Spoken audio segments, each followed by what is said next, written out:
Today I am making a pizza-inspired shakshuka. This is a recipe that I actually developed while I was on the road recently cooking in Airbnb kitchens. I wanted something that would be full of protein and flavor, but not require too many ingredients. This is a pizza-inspired shakshuka because it takes the flavors, textures, and ingredients that normally top a pizza and puts them into a shakshuka. I'm going to start by preparing my chopped vegetables. So I have a beautiful yellow pepper here. You could also use a green bell pepper, red bell pepper, orange, whatever you prefer. This recipe is also incredibly versatile, so you can swap out these vegetables with the pizza toppings that you prefer.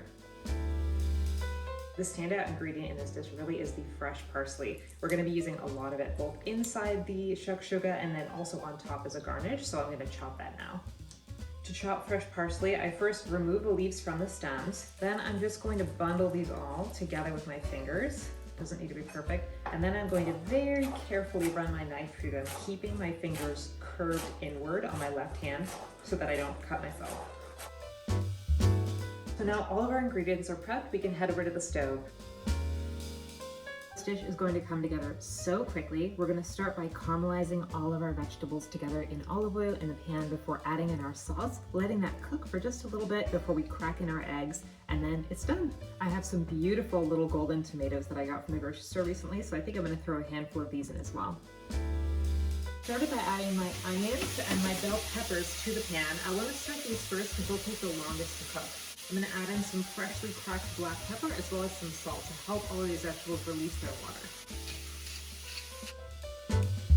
If you notice that they're starting to just brown and stick a little bit to the bottom of your pan, just lower the heat and that'll be fine. Once the onions and peppers have started to caramelize, I'm going to add in the mushrooms.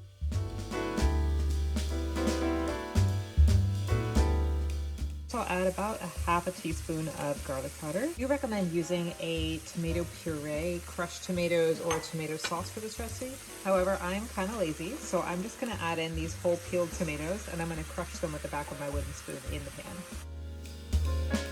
As a next step, I'm going to grate some of this beautiful Parmesan cheese. I need about 1/4 cup of cheese. When I wrote this recipe, I did recommend using a more mild flavored cheese or a cheese blend. However, this is what I had in my fridge, so it's what we're using today. These episodes are filmed in real time. I'm actually making dinner tonight. This is what I'm going to be eating. I think that makes it a little bit more fun, even though sometimes it is a little bit more unpredictable, and we do need to adapt different recipes.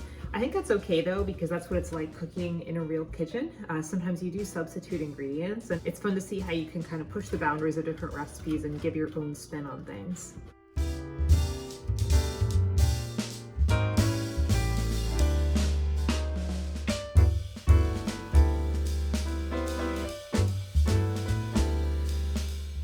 Quick tips for getting the perfect textured eggs in your shakshuka. When you crack them, I recommend opening them low and slowly over the sauce. That way you don't risk breaking the egg yolk and everything stays intact. 2, I recommend keeping the heat on medium-low. That way your eggs don't cook too quickly. And 3, keep a lid on your pan. That way the steam can collect and circulate while they're cooking. It will result in a more even cook. You'll have perfectly textured egg whites and a yolk that stays runny inside. One way to check if your eggs are done is to give the pan a little jiggle. You can see that these are still moving quite a lot. The egg whites are still very watery, so they're not done yet.